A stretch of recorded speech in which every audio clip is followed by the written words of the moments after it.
हे hello guys, कैसे हैं आप लोग। होप सो आप लोग बहुत अच्छे होंगे और आप लोगों की प्रिपरेशन भी बहुत अच्छी चल रही होगी।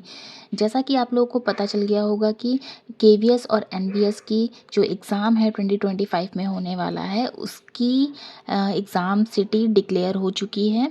और अब ये जो वीडियो है, ये video last 10 days strategy for KVS NBS exam 2025 पे बेस्ड है।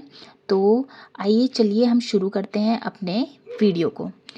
तो जैसा कि आप लोग को पता होगा कि देखिए, ये मेरे अकॉर्डिंग मुझे लगता है जिन्होंने अभी तक बहुत कम पढ़ा है या अभी तक उनको अभी डर लग रहा है कि अभी 10 दिन में क्या हम ज़्यादा से ज़्यादा ऐसे टॉपिक्स को क्लियर करें जिन्हें क्लियर करने पर कम से कम नहीं तो 60 to 65 हमें क्वेश्चंस जो हैं वहाँ पे एकदम करेक्ट अटेम्प्ट करने ही पड़ेंगे, तब जा कर के हमारी कहीं मेरिट में नाम आ पाएगा। तो इसके लिए बेसिक जो हम मैथ्स हैं, मैथ्स में क्या कवर कर सकते हैं। देखिए, मैथ्स में हम क्या कर सकते हैं कि मैथ्स में हमें बेसिक अलजेब्रा आनी चाहिए। आपको प्लस माइनस बेसिक और कुछ टर्मिनेटिंग नॉन टर्मिनेटिंग की पहचान करना, इन सब की नॉलेज होनी चाहिए। और बेसिक जो अलजेब्रा इसमें है वो आप क्लियर कर सकते हैं। कोई भी एक पर्टिकुलर वीडियो देख सकते हैं और उससे इस टॉपिक को क्लियर कर सकते हैं, क्योंकि ये बेसिक है। लेवल किसी को नहीं पता है कि कैसा आएगा, क्योंकि केवीएस का में मैथ्स जो है फर्स्ट टाइम इंक्लूड की गई है, तो बेसिक ही रहने वाला है, इतना टफ नहीं आएगा। इसीलिए आप जो मैं बोल रही हूँ इसे ज़रूर अगर कुछ भी नहीं आता है मैथ्स को, अगर आप मैथ्स बैकग्राउंड से नहीं हैं तो आप इन टॉपिक को ज़रूर करके जाइएगा। अभी ये आपको देखने में ज़्यादा लग रहे हैं, इनमें अगर आपने 2-3 टॉपिक भी अच्छे से कर लिए तो बाकी जो है थोड़ा बहुत अगर आप अपने प्रैक्टिस 10 दिन में कर लेते हैं मैथ्स की, तो थोड़ा बहुत आप वहाँ पे कर सकते हैं। कुछ क्वेश्चंस जो आप नहीं भी कर पाएंगे उन्हें आप, अगर आपको नहीं आते तो वहाँ पे स्किप कर दीजिए, वो ज़्यादा सही है। तो बेसिक अलजेब्रा आपको यहाँ पे ज़रूर करनी है। और उसके बाद आप रेशियो प्रोपोर्शन, ये बहुत इजी चैप्टर है और यही इसकी वजह से बहुत से ऐसे चैप्टर होंगे जो कवर हो जाएंगे, इसीलिए आपको ये जरूर टॉपिक करना है, रेशियो एंड प्रपोर्शन। उसके बाद परसेंटेज, और परसेंटेज तो मैथ्स की एकदम कह लें कि बहुत इंपॉर्टेंट है मैथ्स के सब्जेक्ट के लिए।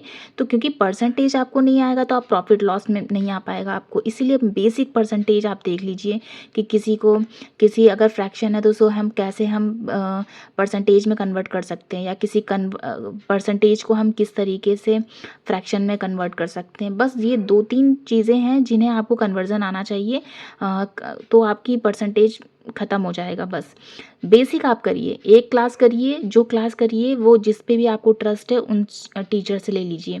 उसके बाद हम जब आपका परसेंटेज कंप्लीट हो जाएगा तो उसके बाद आप देखेंगे कि उसी के बेस्ड पे सारे क्वेश्चंस आपके प्रॉफिट लॉस से ही लगने वाले हैं। और प्रॉफिट लॉस जो है ये इसको कवर कर देगा। और जो आपने रेशियो एंड प्रोपोर्शनल पढ़ा होगा, ये कुछ हैं टाइम एंड वर्क और पार्टनरशिप वाले क्वेश्चंस या पाइप रिलेटेड क्वेश्चंस जो हैं, ये वैसे ये दोनों एक दूसरे से कनेक्टेड हैं। अगर आपने ये सीख लिया तो इसमें बेसिक एलसीएम लेकर के भी मेथड होते हैं। कोई भी आप एक यूट्यूब से किसी भी चैनल को जिसको आप फॉलो करते हैं उनसे आप देख लेना, टाइम एंड वर्क इजी जिसने समझाया हो उससे आप समझ लीजिए। उसके साथ आप ये टॉपिक आपका कंप्लीट हो जाएगा पाइप वाला, ठीक है। और पार्टनरशिप जो है, ये जो रेशियो और प्रोपोर्शनल हम करेंगे उससे पार्टनरशिप की भी क्वेश्चंस जो होंगे वो अटेम्प्ट, और जो भी आप देखिएगा वो शॉर्टकट देखिएगा, ताकि बहुत से ऐसे टीचर्स हैं जो ऑप्शन से एलिमिनेट करना बताते हैं, वैसा वीडियो आप देखेंगे तो आपके ये जो टॉपिक्स होंगे ये क्लियर हो जाएंगे। और रही बात यहाँ इसमें एक और है SICI, वो भी बहुत इंपॉर्टेंट है। अगर आपका ये 10 दिन में कंप्लीट हो जाते हैं टॉपिक और आप इसमें अच्छी कमांड बना लेते हैं, तब तो आप इसमें एटलीस्ट, अगर आपको CI टफ लगता है तो SI तो कर ही सकते हैं।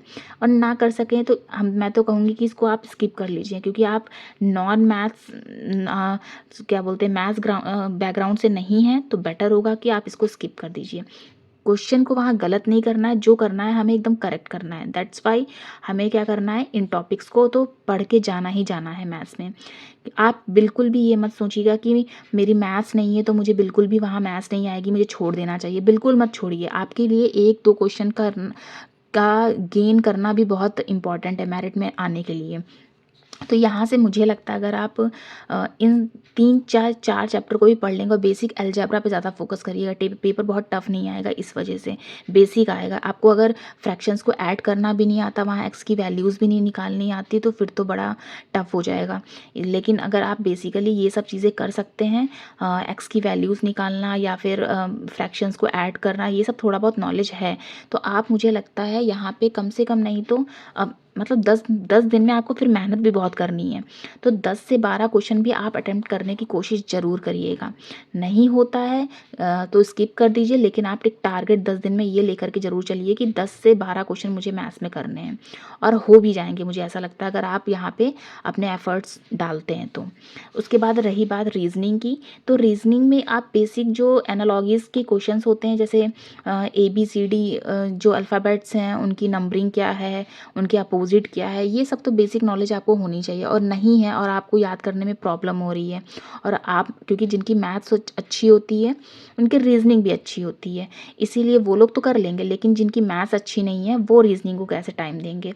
तो बेटर है कि आप वहाँ पे एग्ज़ाम में जब जाइए तो वहाँ जो रफ पोर्शन होता है उसमें क्या करिए, अगर याद नहीं है आपको, अल्फ़ाबेटिकली क्या करिए, आप A से लेकर के M तक लिख लीजिए अल्फ़ाबेट ABCD इस तरीके से, और M के नीचे N लिख दीजिए, और यहाँ से लेकर के Z तक, यहाँ इनकी नंबरिंग कर लीजिए और यहाँ से इनकी नंबरिंग कर लीजिए, ठीक है। और उसके बाद जैसा क्वेश्चन आएगा उसके अकॉर्डिंग यहाँ इसको देख करके आप वहाँ पे क्वेश्चन अटैम्प्ट कर सकते हैं, वो ज़्यादा ईजी हो जाता है, मुझे ऐसा लगता है, अगर आपको लर्न नहीं है तो।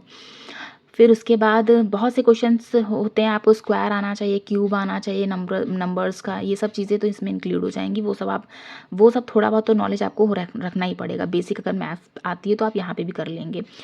फिर उसके बाद आपको देखिए, बाकी जो रीजनिंग है वहाँ हम अपनी जो हमारी मेंटल जो भी सोचने की क्षमता है उसके अकॉर्डिंग हम बहुत, जैसे ये ब्लड रिलेशन है, इसे हम, अगर हम अपने रिलेशन के बारे में जानते हैं कि बुआ का बेटा हमारा कज़न है तो वो क्या लगता है, ये सब चीज़ें अगर आपको आती हैं तो आप बेसिक ब्लड रिलेशन वाले क्वेश्चंस कर सकते हैं। रिलेशनशिप वाले भी ये कॉमन सेंस से किया जा सकता है, जैसे रिलेशनशिप में ये भी आ सकता है कि डायरेक्शन के बारे में, एक इंसान ईस्ट में जाता है तो आप डायरेक्शन पढ़ लीजिए, ईस्ट वेस्ट नॉर्थ साउथ होता है, उसके बाद कितना डिस्टेंस जहाँ जा रहा है, राइट एंड लेफ्ट, अपने आप को, अगर आपको राइट एंड लेफ्ट में प्रॉब्लम होती है तो आप क्या करिए, आप इमेजिन करिए कि आप यहीं, ये आप ही चल रहे हैं, तो आपका लेफ्ट कौन सा हुआ, ये हुआ, राइट, उसने बोला लेफ्ट मुड़ना है तो आप यहाँ मुड़ जाइए। इस तरीके से आप सोच के करेंगे तो मुझे लगता है कि ये वाले क्वेश्चंस आप कर पाएंगे, इनके लिए कोई क्लासेस करने की ज़रूरत नहीं होती है, ये सब आप बेसिक जो आपकी रीजनिंग है जो उससे भी किया जा सकता है, तो ये हो जाएगा, ये हो जाएगा, इनको लर्न करने की जरूरत, जो चैप्टर आपको प्रॉपर आने चाहिए, कि कोई किसी क्लास को पर्टिकुलर देख के आपको जाना है, वो चैप्टर्स मैंने यहाँ इंक्लूड किए हैं। सिटिंग अरेंजमेंट भी जो है, ये बेसिक चैप्टर, ये है अपने रीजनिंग पे, आप क्या है अपने रीजनिंग पे इसको पूरा सॉल्व कर लेंगे, जैसे अरेंजमेंट के क्वेश्चंस हैं, बस आपको प्रैक्टिस आनी चाहिए यहाँ पे। तो बेसिक जो सिटिंग अरेंजमेंट के क्वेश्चंस होंगे वो क्या होंगे, सर्कल में बैठने वाले होते हैं तो आप उसकी प्रैक्टिस कर लीजिए, रो में ईस्ट, कोई नॉर्थ की तरफ बैठा हुआ है, ये इसके यहाँ है, वो यहाँ है, इस तरीके से पोजीशंस का होता है, तो रो में या कॉलम में, कभी कभार बोल देता है कि कॉलम में अरेंज कर देता है, इन क्वेश्चंस को बेसिकली आपको आना चाहिए सॉल्व करना, तो ये आप प्रैक्टिस से इनको कर सकते हैं ये, और इजी होते हैं, बस टाइम टेकिंग होते हैं। आप जितना ज़्यादा इस पर कमांड करेंगे, क्वेश्चंस को जितना सॉल्व करेंगे, प्रैक्टिस सेट करेंगे, उन्हीं से ये जल्दी सॉल्व होते हैं, अदरवाइज़ तो सॉल्व तो हो जाएंगे बट टाइम टेकिंग होते हैं। उसके बाद आपको जो पढ़ना है, लर्न करना है, वो हो है क्लॉक एंड कैलेंडर, या इसकी कुछ कोडिंग होती हैं, आपको जो टीचर, मैं तो अगर आपको सजेस्ट करूँ तो एक गरिमा मैम है, गरिमा मैम जो UP SSSC से, मैंने उनसे बहुत पहले पढ़ा था, UP SSSC से, ये बहुत इजी पढ़ाती हैं और ठीक पढ़ाती हैं, तो इनसे आप पढ़ सकते हैं।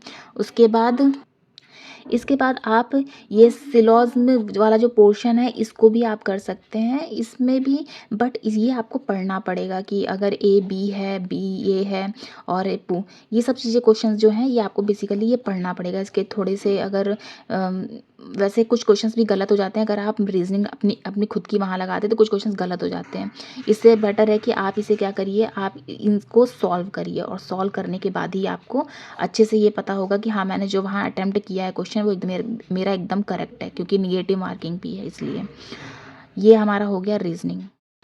नाउ अब हम बात करें कंप्यूटर की, तो कंप्यूटर में बेसिक हमें जो कंप्यूटर है वो आनी चाहिए।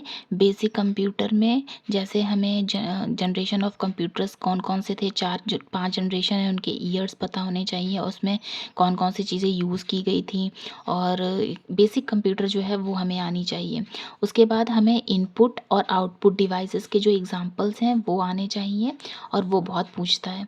और अगर आपको बेसिक कंप्यूटर बिल्कुल भी नहीं आती है तो ये कुछ टॉपिक्स जो मैंने लिखे हैं वो ज़रूर आपको आने चाहिए, तभी आप वहाँ पे अच्छे नंबर्स ला सकते हैं।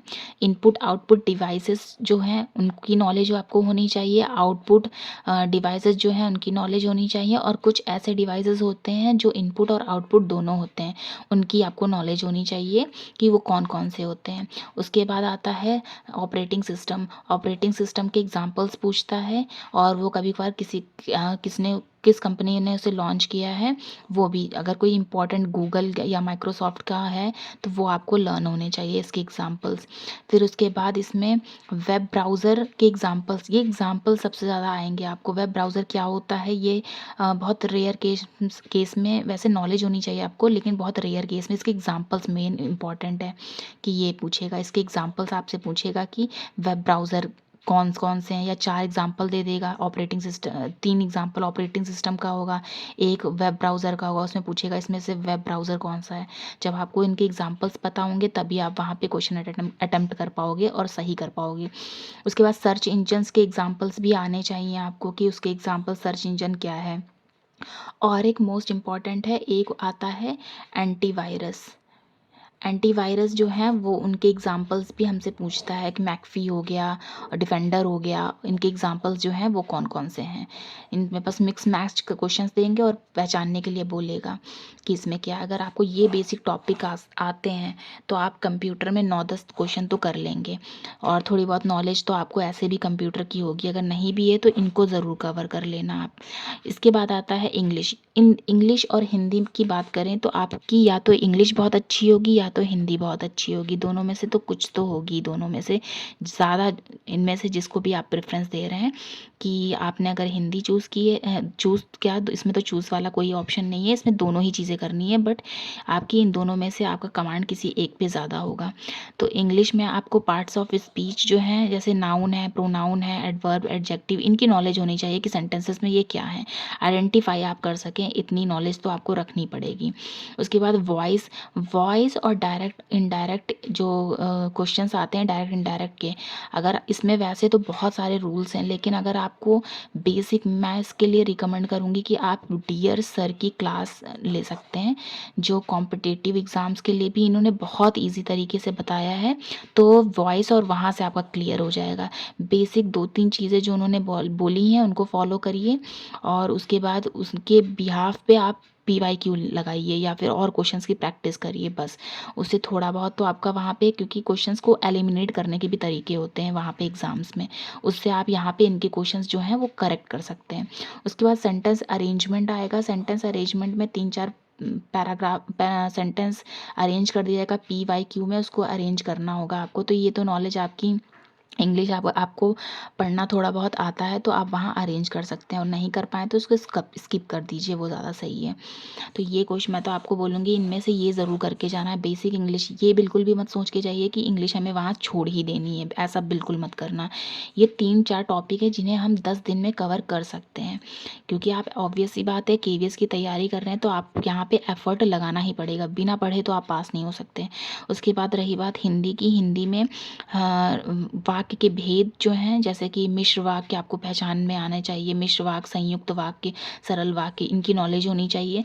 समास में यहाँ वो टॉपिक्स बता रही हूँ जो 10 दिन में पढ़े जा सकते हैं, और इनको पढ़ के आप किसी भी, क्योंकि एग्जाम्पल जो वहाँ पे आएंगे या क्वेश्चंस जो वहाँ पे आएंगे इनसे रिलेटेड वो तो कुछ भी आ सकता है, हमें नहीं पता क्या आएगा, लेकिन अगर आपने ये पढ़ लिया, इनकी बेसिक थ्योरीज पढ़ ली, तो इसके बिहाफ पे, थ्योरीज के बिहाफ पे आप उनके क्वेश्चन को अटेम्प्ट कर सकते हैं। इसीलिए मैंने यहाँ पे ये सब टॉपिक रखे हैं। बाकी आपकी या तो हिंदी या तो इंग्लिश कुछ तो अच्छी होगी। तो समास में आप अगर पढ़ लेंगे, 6 टाइप के समास होते हैं, तो आपका बेसिक समास कंप्लीट हो जाएगा। मुश्किल से 30 मिनट्स की भी क्लास नहीं होगी आपकी, 15 मिनट की क्लास होती है, कोई कोई भी आप देखिए उसमें, या तो शॉर्ट में देखिए, आप पहचान सकते हैं कि कौन सा समास है। फिर संधि, संधि वैसे तो बहुत ही वास्ट है, लेकिन संधि को की शॉर्ट ट्रिक्स भी बहुत सारे यूट्यूब चैनलों में बताई गई है। उसके बिहाफ पे आप वहाँ पे एग्ज़ाम में एलिमिनेट करना सीख सकते हैं कि ये तो नहीं होगा, दो में आप फंसेंगे तो एटलीस्ट वहाँ पे थोड़ा सा रिस्क लिया जा सकता है। तो आप यहाँ पे संधि कर लीजिएगा।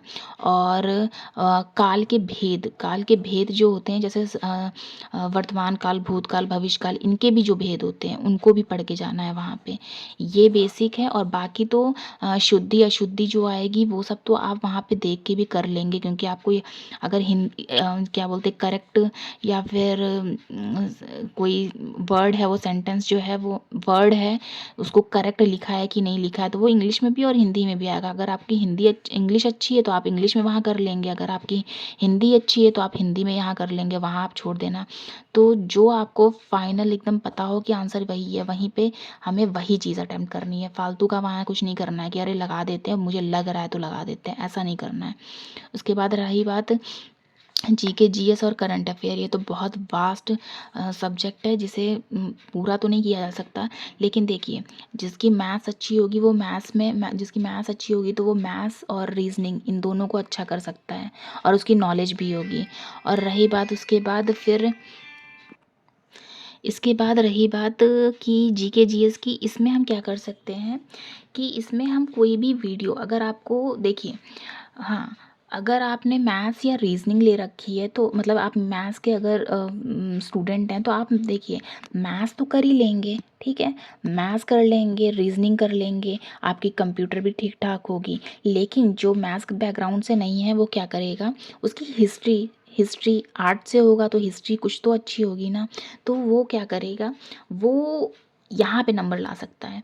तो वो क्या करे, अगर 10 दिन में उसने कुछ भी नहीं पढ़ा है तब भी वो क्या करेगा, 5-6 वीडियोस देख सकता है और उन्हें ही पढ़ सकता है। उनमें जो चीज़ें एक को फॉलो करिए, किसी भी एक टीचर का वीडियो देख लीजिए जो जिस पे आपको ट्रस्ट हो, उसके अकॉर्डिंग आप करिएगा। जैसे एक आप करंट अफेयर की देख लीजिए क्लास, उसके बाद हिस्ट्री, ज्योग्राफी और पॉलिटी, इनकी एक एक क्लासेस आप देख सकते हैं किसी भी एक टीचर की जिन पे आपको ट्रस्ट हो कि इनसे क्वेश्चन फंस सकते हैं, तो इनके आप पढ़ कर लीजिए। और उसके बाद ये इनके 5 वीडियो, लगभग 1 2 3 4 5, ये चार चार से 5 वीडियोस जो हैं आप यहाँ पे कवर कर सकते हैं, ठीक है।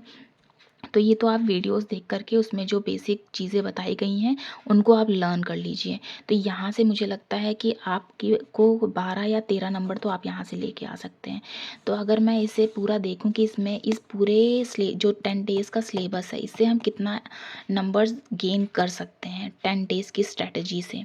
तो देखिए, इसमें ये मैंने अप्रॉक्स बनाया है कि मैथ्स में आप 10 से 12 क्वेश्चंस जो हैं वहाँ एकदम करेक्ट कर सकते हैं, अगर आपने 10 दिन में बहुत अच्छी प्रैक्टिस की है तो।